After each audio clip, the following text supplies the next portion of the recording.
Me da mucho gusto estar esta mañana aquí en la escuela. Quiero primeramente agradecer a la profesora Elia esta invitación que nos hace,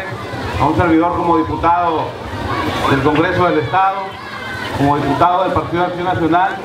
y comentarles que hace algunos meses por allá, ahorita recordaba con la maestra, por allá por febrero, marzo, estuvimos en esta escuela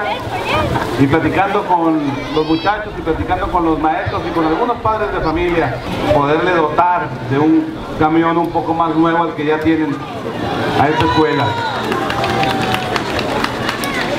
No me vine en él manejando porque no sé manejar de 40 cambios, pero en 2 semanas va a venir el secretario de Educación a este plantel y un servidor a cumplirles ese compromiso que hicimos. Les vamos a traer ese camión, como ya lo hicimos con la secundaria 22 también de Ciudad Morelos, y los alumnos de esta escuela van a tener un camión mucho mejor del que ya están usando.